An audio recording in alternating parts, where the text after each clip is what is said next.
લોકમત ન્યૂઝમાં આપનું સ્વાગત છે। પારુલ યુનિવર્સિટી, સિગ્મા, સુમનદીપ અને એરિના મલ્ટીમીડિયા જેવી પ્રતિષ્ઠિત સંસ્થાઓના પ્રતિનિધિઓ વિદ્યાર્થીઓને માર્ગદર્શન આપશે। ખાસ વાત એ છે કે વિદ્યાર્થીઓને પોતાની 10મી કે 12મીની માર્કશીટ સાથે આવવા કહેવામાં આવ્યું છે, જેથી તેમને મફત ફિલ્મ ટિકિટ પણ આપવામાં આવશે। આયોજકો દ્વારા વાલીઓને પણ અપીલ કરવામાં આવી છે કે તેઓ પોતાના બાળકો સાથે આવીને યોગ્ય માર્ગદર્શન મેળવે। તહેવારના સમયમાં પણ પગાર ન મળતા કર્મચારીઓમાં ભારે અસંતોષ ફેલાયો છે। ફાયર વિભાગના કર્મચારીઓએ એ પણ આક્ષેપ કર્યો છે કે તેમને જરૂરી ફાયર પોશાક અને સુરક્ષા સાધનો પણ પૂરતા પ્રમાણમાં આપવામાં આવતા નથી। કર્મચારીઓએ તંત્રને ચેતવણી આપી છે કે જો તાત્કાલિક પગાર ચૂકવવામાં નહીં આવે તો તેઓ આંદોલન પર ઉતરશે।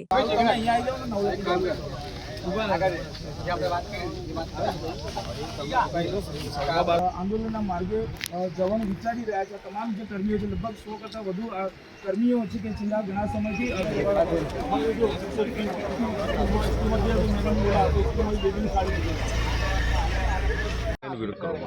આજે વડોદરા શહેરના ફાયર ફાઇટરો જે 24 કલાક શહેર માટે સેવા માટે તત્પર હોય છે, કોઈપણ ઘટના બનતી હોય છે, સૌથી પહેલાં કોલ આમને જતા હોય છે ને આ દરેક ઘટના પર કાબૂ મેળવતા હોય છે। એવી પરિસ્થિતિમાં છેલ્લા 1.5-2 મહિનાથી એમનો કોન્ટ્રાક્ટ પગાર કરવામાં નથી આવ્યો।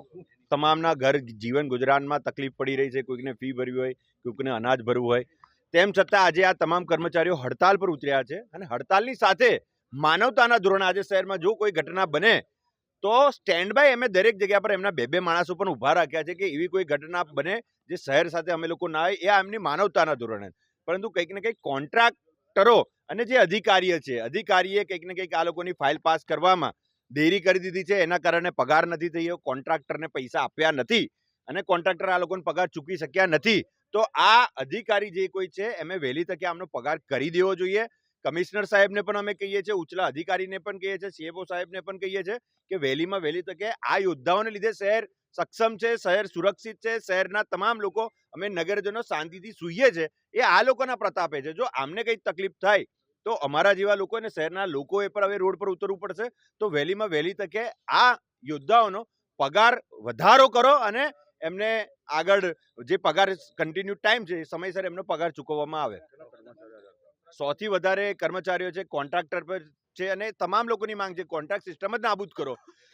કેમ જરૂર છે કોન્ટ્રાક્ટની? જ્યારે આ અત્યાર સુધી પહેલાના સમયમાં જ્યારે બીજા શહેરોમાં ચાલુ હતા કે ભાઈ કન્ટિન્યુ કોર્પોરેશન લેતી હતી, નોકરી પર કોર્પોરેશન પગાર પર રાખતી હતી, તો એને તમે કોન્ટ્રાક્ટ પર કરી દીધા।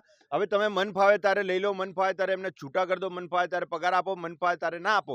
આ સિસ્ટમને નાબૂદ કરીને આ યોદ્ધાઓ વડોદરા શહેરના પાયા છે અને પાયાને મજબૂત કરવા માટે એમનું તમને મજબૂત કરવું જરૂરી છે। તો એ કોન્ટ્રાક્ટ સિસ્ટમ નાબૂદ કરીને એમને કાયમી ધોરણે પગાર મળે, નોકરી મળે અને કાયમી કર્મચારી બને, એવી પણ એક અમારી માંગ છે। ને આના માટે જો ભવિષ્યમાં આ લોકો નહીં કરે તો એના માટે પણ અમે ઉગ્ર આંદોલન શહેરના રોડો પર પણ અમે ઉતરીશું ને આની ઉગ્ર રજૂઆત અમે ઉપર સુધી કરીશું।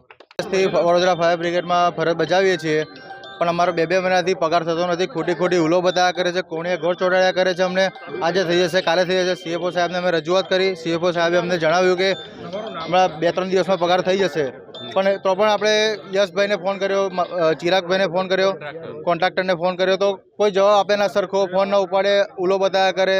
2 દિવસમાં થઈ જશે, 4 દિવસ થઈ જશે, પણ 1 થી 7 તારીખમાં પગાર થવો જોઈએ, એ અમારી માંગ છે। જેમ બને એમ કર્મચારીઓને પૂછીને આગળ વાત ચલાવીશું। મારો પગાર નથી થયો। કેટલા મહિનાનો પગાર? ફેબ્રુઆરી કેમ નથી થઈ રહ્યો? ખબર નહીં, હવે એવું કહે છે કે કોન્ટ્રાક્ટ પતી ગયો છે। કયા વિભાગમાં નોકરી કરો? અમે અલ્ટ્રા મોડર્ન એજન્સીમાં નોકરી કરીએ છીએ અને ફરજ અમારો વડોદરા ફાયરની ઇમરજન્સી સર્વિસમાં બજાવીએ। તો તમારી જે ઇમરજન્સી સર્વિસ છે, 24 કલાકની તમારી સર્વિસ હોય છે અને જીવના જોખમે પણ તમારે કામ કરવું પડતું હોય છે અને તમને પગાર ના મળે, કેટલું દુઃખ થાય છે? દુઃખ તો થાય છે, પણ હવે અધિકારીથી લઈને કોન્ટ્રાક્ટરથી લઈને બધાને અમે જાણ કરેલ છે। હવે આગળ શું થાય છે તે જોયો। શું નિર્ણય, આખરી નિર્ણય શું હશે તમારો? નિર્ણય હવે રજૂઆત એકવાર તો કરી છે, આજે ફરી કરીશું, પછી આગળ શું કહે છે પછી એની પર ડિપેન્ડ છે। 24 અવરથી નોકરીને આ પરિણામ? આ પરિણામ અમે ભોગવી રહ્યા છીએ। કેમ મજબૂર છો તમે ભોગવવા માટે? હવે વડોદરા ફાયર ઇમરજન્સી સર્વિસ છે, વડોદરાવાસીઓની અમે સેવા કરીએ છીએ, એ બહાને અમે મજબૂર છે. નવલખી ગ્રાઉન્ડમાં પગાર માટે ભેગી થયેલા છે. આજે 19 તારીખ થઈ ગઈ, ફેબ્રુઆરી પગાર આપ્યું નથી. હવે કાલે અમારી ઈજ છે. હવે અમે એવું કહ્યું સાહેબ પગાર આપો તો કે આપીશું. હવે મારી છોકરીએ કપડાં લાવવાના છે. 15,000 પગારમાં શું પૂરું થાય? 15,000 પર 2,000 ટ્યુશન ફી જાય, 2,500 સ્કૂલની ફી, પછી ખાવા પીવા અમારે શું કરવાનું? બીજો ધંધો કરીએ તો કે ભાઈ રજા મૂકીએ તો કે રજા પાસ, એવી રીતના કરીએ છીએ અમે. તો અમારે શું કરવાનું? અમે રજૂઆત કરી પગાર વધારીશું પણ પગાર વધારતા નથી. પગાર મળે છે? પગાર ટાઈમ નથી મળતું. 15 તારીખ 20 તારીખ થઈ જાય. આજે કાલે ઈજ છે, હજુ તો પગાર નથી. છોકરા કપડાં પણ નથી લાવ્યા મેં. તો અમારે શું કરવાનું? છોકરા ઈજ નથી બનાવવાની. તમારી સર્વિસ તો 24 કલાકની. ને યુનિફોર્મ પણ અમારે 24 કલાક યુનિફોર્મ પણ નથી આપ્યું અમને.